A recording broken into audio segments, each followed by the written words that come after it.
پھر تجھے پتا چلے گا یہ بڑی سخت آگ ہے. آج جس کافر نے برما پر عرصہ دراز تنگ کیا ہے، مسلمان تھوڑے تھوڑے مفاد لینے کی خاطر نا بنو عباس اور بنو امیہ کی جنگ چل رہی تھی. بنو عباس جو تھے وہ غالب آ گئے، بنو امیہ جو تھے ان کی حکومت ختم ہو گئی. تو عیسائیوں نے بنو امیہ سے کہا کہ ہم تمہارے ساتھ تعاون کرتے ہیں، ہم تمہارے ساتھ تعاون کرتے ہیں اور بنو عباس پہ غلبہ پا کے تمہیں حکومت دلاتے ہیں. بنو امیہ بڑی جدوجہد کر رہے تھے بادشاہی کے لیے، لیکن انہوں نے کہا کہ ہم لڑ رہے ہیں، کوشش کر رہے ہیں، لیکن ہمیں کسی کافر کی مدد کی ضرورت نہیں. ہم جتنا مرضی لڑیں لیکن کافروں کے ہاتھوں بنو عباس کو مروانے کو ہم تیار نہیں ہیں. ہمیں خبردار، تمہارا آپس کا معاملہ ہے، ہم خود نمٹ لیں گے، تمہیں اجازت نہیں دیتے تم اندر کودو اور کود کر کے تم فسادات پیدا کرو اور مسلمانوں کے اندر تقسیم کرو. میرے دوستوں، مسلمان کو سوچنا چاہیے، سوچ بڑی رکھنی چاہیے. گھر کی جنگ سے نکل آ، اب بہو ساز کے جھگڑے سے باہر آ جا، اب محلے کی سیاست چھوڑ کے باہر کا سوچ. اب اسلام کو تیری حاجت ہے.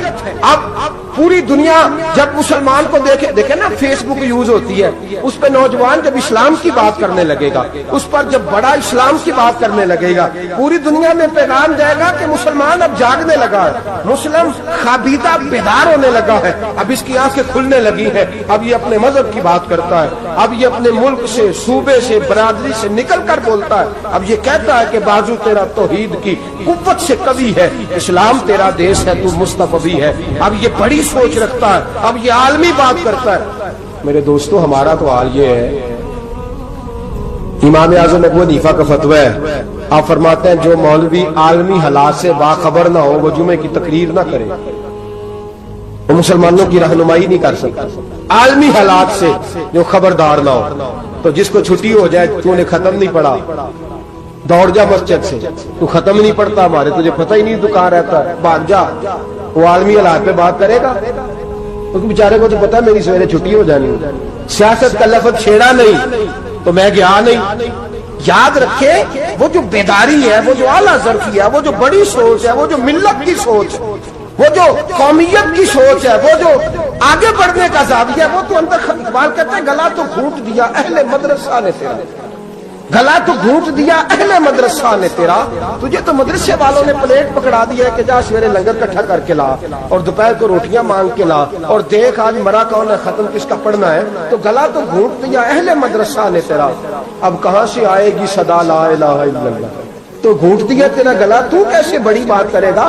بڑی بات کے لیے بڑی سوچ چاہیے، بڑی تگودو چاہیے، بڑی کوشش چاہیے، بڑا حوصلہ چاہیے. مسلمان چھوٹی چھوٹی لڑائی میں، چھوٹی چھوٹی جنگ میں، ایک دکاندار دوسرے دکاندار سے لڑ رہا ہے، گلی والا دوسری گلی والی سے لڑ رہا ہے، محلے والا محلوں پہ اعتراض. ایک شہر میں رہنے والے میں نے دوسرے محلے پہ اعتراض کرتے دیکھا. یقین کریں، ایک شہر میں رہنے والے، علاقے میں بسنے والے کہتے ہیں بھائی توبہ ہے، اس محلے تو اللہ ہی بچائے. لا حول ولا قوت. وہ جو تقسیم در تقسیم کی سوچ ہے، اس نے چھوٹے چھوٹے ٹکڑوں میں مسلمانوں کو بانٹ دیا ہے. چھوٹی چھوٹی تقسیم ہے، چھوٹا چھوٹا ہمارا مزاج ہے، چھوٹی سوچ ہے. بڑی سوچ کی بات سنیے. صلاح الدین ایوبی، جاگ رہے ہیں نا آپ لوگ؟ تو آخنا حضرت صاحب ایڈی وڈی گل چھیڑ چھڑی ہے، یہ مطلب ہی کون نہیں، کنے برما جانا ہے تو کنے مدد کرنی ہے. میں تو بھائی فریضہ سر انجام دے رہا ہوں. میرے نبی نے فرمایا برائی کو یا ہاتھ سے بدل، ہاتھ سے نہیں بدل سکتا تو زبان سے تو بولنا. تو میں معذور ہوں، کمزور آدمی ہوں، ہاتھ سے بدلنے کی طاقت نہیں رکھتا، تو دوسرے درجے پہ تو مجھے عمل کرنے دو نا. اثر کرے نہ کرے سن تو لے میری فریاد، نہیں ہے داد کا طالب یہ بندہ آزاد. رونے تو دو، تڑپنے تو دو، آہیں تو بہانے دو، سسکیاں تو لینے دو، مار کھائیے تو تڑپنے تو دو. وہ قرآن پاک برما میں پابندی لگی ہے تو میں یہاں سوچنے لگا ہوں کہ وہاں تو پابندی لگی ہے، یہاں پہلے لوگ کوئی نہیں پڑھی. معاذ اللہ تعالیٰ حالات دن بدن مسلمانوں کے لیے ایک ایک کر کے. افغانستان میں جو آگ لگی تھی، پھر وہ عراق میں بھی لگی، پھر وہ لیبیا میں بھی لگی، پھر وہ مصر میں بھی لگی، پھر وہ یمن میں بھی لگی. سعودی عرب میں دھماکے ہوئے، میرا دل تڑپا ہے، مجھے پریشانی ہوئی. میں بچے پاس تھے، میں بڑا ڈسٹرب ہوا. میں نے کہا یار یہ ہمارا سب کا اجماعی عقیدت کا مرکز ہے. ہم کم از کم 1000 اختلاف کے باوجود کہا کرتے تھے کہ عرب میں امن ہے یار، وہاں سکون ہے، وہاں دکانیں کھلی چھوڑ کے لوگ چلے جاتے ہیں. وہاں بھی فساد ہونے لگا.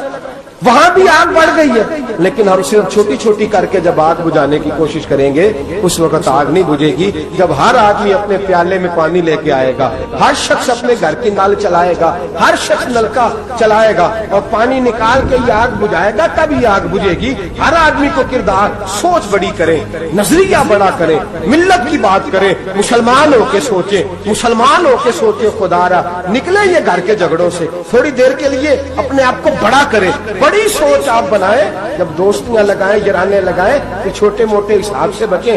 بابا بلے شاہ صاحب فرماتے کوڑے ورک کتاب نہیں ہوندے، کوڑے ورک کتاب نہیں ہوندے، پتھر دل گلاب نہیں ہوندے، او بلیا یاری سوچ کے لائیں، یارا نال حساب نہیں ہوندے۔ پھر ذرا نکلے اس حساب کتاب سے باہر، بلیا یاری سوچ کے لائیں، یارا نال صاحب نہیں ہوندے۔ پھر ذرا بڑا ذہن کرے، چھوڑے اپنے صاحب یبصرون اعلی انفسہم ولنبلونکم بشیء من الخوف والجوع ونقص من الاموال والانفس والثمرات۔ پھر حساب کتاب سے نکلے، پھر امام علی مقام کی طرح یہ سوچ بنائے کہ حسین کے بچے چلے جائیں تو کوئی حرج نہیں، امت پر آنچ نہیں آنی چاہیے۔ ایک امام علی مقام، کل تک امام میدان میں کھڑے تھے تو اکیلے تھے، لیکن آج پوری دنیا کہتی ہے حسین ہمارا ہے، حسین ہمارا ہے۔ آج نظریہ امام علی مقام زندہ ہے، تو اکیلا ہے تو کھڑا ہو، یہ نہ کہا کر چھوٹی سی مسجد ہے، ایک کونا کا کھڑکاوا، مولانا تقریر کر رہے ہیں تو کیا بنے گا؟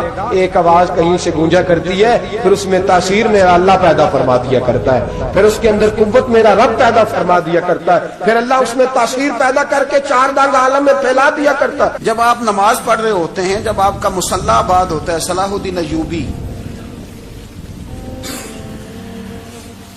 ایک بزرگ سے ملاقات ہو گئی، بیت المقدس پر قبضہ تھا عیسائیوں کا، تو صلاح الدین بڑے پریشان تھے۔ وہ بابا جی کہنے لگے پتر کیا ہوا؟ کہنے لگے حضور پتہ چلا ہے دشمن کے 2 بحری بیڑے اسلحہ لے کے آ رہے ہیں، مسلمان پہلے ہی کمزور ہیں، اور اب اگر 2 بحری بیڑے اور آ گئے تو حضور مسئلہ بن جائے گا۔ تو میں پریشان ہوں کہ کس طرح یہ کم مسئلے والی ہماری فوج ہے کیسے مقابلہ کرے گی۔ تو بابا جی کہنے لگے پتر اس طرح کرنا، آج رات تو بھی دعا کرنا اور میں بھی کروں گا، تو بھی دعا کرنا، آپ ناراض نہ ہونا، ہم تو پیروں والے ہیں، ہم تو پیروں کے نوکر غلام ہیں، ہمارا تو گزارا ہی نہیں، ہمیں تو ملتا ہے سارا کچھ وہاں سے۔ پر میرا سوال یہ ہے کہ تعویذ لینے جاتے ہو نفل کیوں نہیں پڑھتے؟ رات اللہ اللہ کیوں نہیں کرتے؟ یہ بھی تو ہمارے بزرگوں کا ہی طریقہ ہے، انہوں نے تو ہمیں سکھایا ہے۔ صلاح الدین ایوبی سے بزرگوں نے کہا کہ رات آج نا اللہ اللہ کرنا، تو میں تیرے لیے دعا کروں گا، تو بھی دعا کرنا۔ تو بندہ جب دکھی ہوتا ہے تو سجدہ کرتا ہے تو پھر ہی تو مصلی بھیگ جاتا ہے، پھر ہی تو مزہ آتا ہے۔ سکھی بندہ تو کعبے جا کے نہیں روتا، دکھی تھے، تکلیف تھی تو سر رکھا سجدے میں تو تڑپ گئے۔ اور وہ بابا جی کہتے ہیں میں مسجد آیا تو صلاح الدین چیخے مار کے رو رہا تھا اور کہہ رہا تھا مالک میں کوئی اپنی شان کے لیے تو نہیں نہ لڑ رہا، اللہ کو میں کوئی قبضوں کے لیے تو نہیں لڑ رہا، مالک تیرے لیے لڑ رہا ہوں، مجھے بے آبرو نہ کرنا، میری مدد فرمانا۔ کہتے میں آیا تھا کہ مسجد میں دعا کروں گا، پر صلاح الدین ایوبی کو روتے دیکھا تو میں لوٹ گیا۔ تو سویرے صلاح الدین ملے تو بڑے خوش تھے۔ میں نے کہا پتر کیا ہوا؟ کہنے لگے حضور وہ بحری بیڑے 2 آ رہے تھے نا اسلحہ لے کے، دونوں ڈوب گئے پانی میں ڈوب گئے۔ تو بابا جی کہنے لگے صلاح الدین وہ پانی میں نہیں ڈوبے، وہ تیرے آنسوؤں میں ڈوب گئے، وہ غرق ہو گئے، وہ جو تو نے مصلی بات کیا تو وہ تیرے آنسوؤں میں ڈوب گئے، وہ غرق ہو گئے، وہ تباہ اتنے قیمتی تھے تیرے آنسو کے بہا لے گئے دشمن کے بحری بیڑوں کو۔ میرے بھائی ٹھیک ہو گیا جی، میرے عزیز سمجھ لیں اس بات کو ہمیشہ کے لیے، اور اس پر غور کرنے اچھے طریقے سے کہ میرے رسول کریم سید عالم صلی اللہ علیہ وسلم نے نا ہماری توجہ دلائی، حضور نے ہمیں بتلایا، ہمارا ذوق بڑھایا عبادت کی طرف۔ ایک صحابی تھے حضرت ابو فاطمہ رضی اللہ تعالیٰ عنہ، یہ ترمذی شریف کی حدیث ہے۔ نبی پاک علیہ السلام نے فرمایا ابو فاطمہ قیامت کے دن مجھ سے جلدی ملنا چاہتے ہو کہ دیر کے ساتھ؟ تو کہنے لگے حضور کون ہوگا جو دیر سے ملنا چاہے، ہم نے تو جان دے دی وعدہ دیدار پر۔ اعلیٰ حضرت فرماتے ہیں جان دے دی وعدہ اور نقد اپنا دام ہو ہی جائے گا۔ مجھے لگتا ہے کہ یہ سودا نقد و نقد ہو جانا ہے، چونکہ ہم نے جان دے دی وعدہ دیدار پر آپ نے وعدہ کیا تھا کہ مریں گے تو پھر زیارت ہوگی، تو مر گئے ہم زیارت کی خاطر، جان دے دی وعدہ ہے دیدار پر، تو نقد اپنا دام ہو ہی جائے گا۔ اے رضا ہر کام کا ایک وقت ہے، دل کو بھی آرام ہو ہی جائے گا۔ تو حضرت ابو فاطمہ رضی اللہ تعالیٰ عنہ سے نبی پاک صلی اللہ علیہ وسلم نے فرمایا جلدی ملنا چاہتے ہو کہ دیر سے؟ عرض کی حضور فٹافٹ ملنا ہے، میں نے قیامت کے دن آپ سے جلدی ملنا ہے۔ تو نبی پاک علیہ السلام نے فرمایا پھر اس طرح کرنا، دنیا میں رہ کے سجدے زیادہ کرنا، پھر سجدے زیادہ کرنا، قیامت میں ملاقات جلدی ہو جائے گی، قرب ملے گا تمہیں۔ اپنے بچوں کے اندر دیکھیں نا، ہم شوق پیدا کرتے ہیں، ہمیں صحیح لفظ نہیں بولنے آتے پر ہم بچوں میں شوق پیدا کرتے ہیں کہ پتر ڈاکٹر بن جائے گا تو بڑا نفع کرے گا، تو لوگوں کی خدمت کرے گا، ملک و ملت کی خدمت کرے گا، تیرے ابا کا نام روشن ہوگا، تیرے دادا کی تعریفیں ہوں گی۔ ہم یہ ذوق پیدا کرتے ہیں، ہم اپنے نوجوانوں کے اندر یہ فکر پیدا کرتے ہیں، انہیں ہم سمجھاتے ہیں کہ میاں جب تم پڑھو گے، محنت کرو گے تو فلاں آدمی کی طرح تمہارا نام ہوگا۔